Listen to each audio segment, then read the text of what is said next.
So we have Brick Lane. There is the French Huguenot Church. And behind these buildings is the City of London. In fact, there's some of the buildings of the City of London. And this shows what a great country ours is, made up of many, many people of different origins.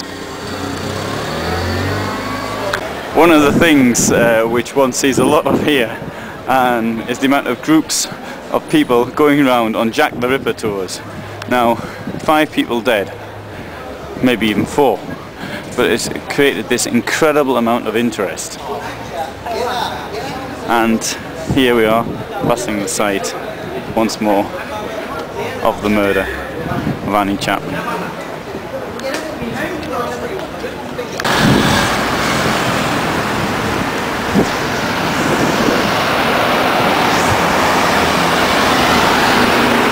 So we are right next to this street, this busy London street, so busy it's a red line. Red line meaning no stopping for any reason.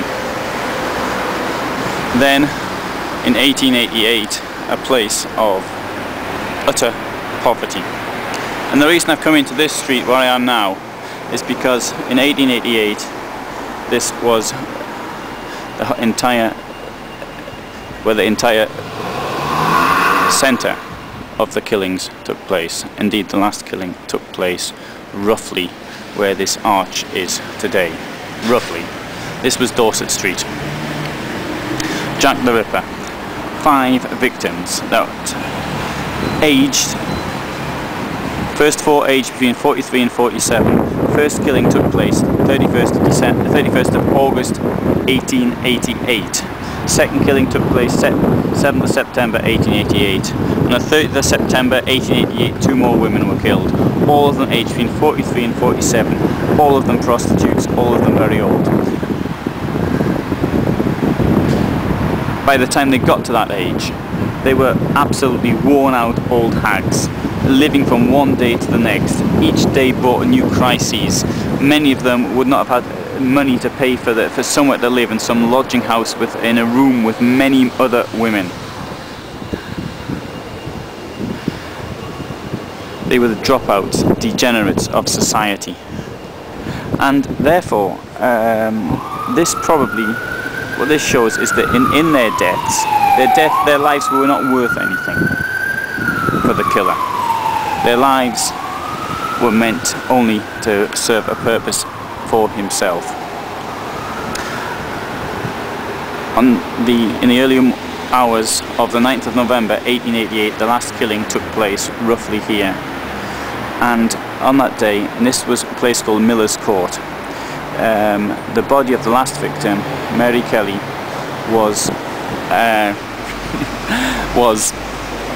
found totally mutilated, horrifically, a mutilation which probably took 2 or 3 hours to take place.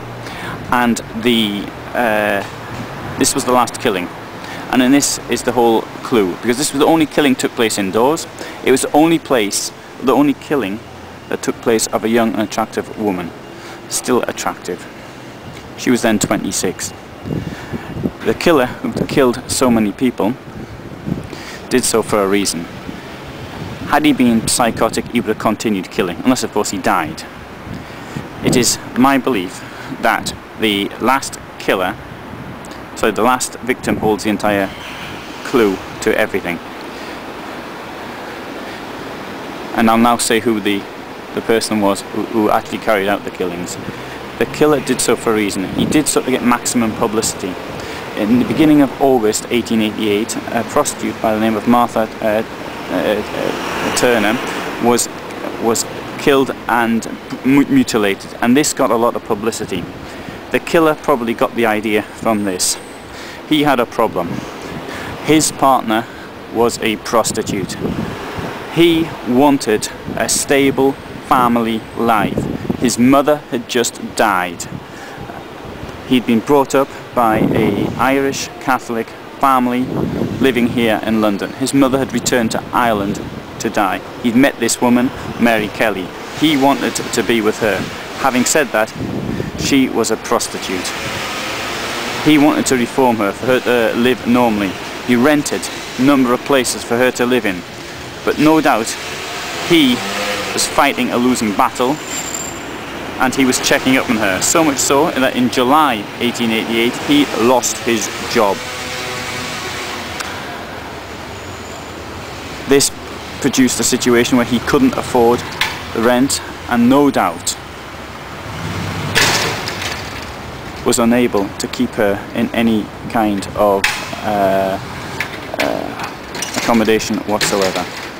They fell out, the two of them. She even broke one of the windows in the small room they had, Miller's Court, the end of the street.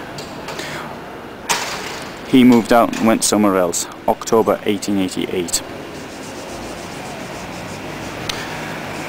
The idea of mutilating the victims came from the fact that this would get maximum press coverage, and undoubtedly that's what happened. After the second killing, a letter was received by a central news agency, the Reuters of the time, written by somebody addressing himself as Jack the Ripper, and saying his knife was nice and sharp and ready for the next victims. Again, this got a lot of publicity. The objective was clearly to stop Mary Jeanette Kelly, from being a prostitute. He failed. On October 1888, he left. He tried to come back, but on the evening of the 8th of November, he found her with another prostitute. On the 9th of November, he came back and he killed her. It was clearly somebody she knew. Her clothes were nicely folded, she was in bed and she was on the left-hand side. Not only that, the door was locked.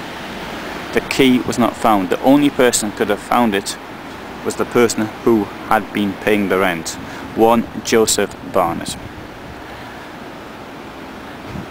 This man was almost certainly Jack the Ripper.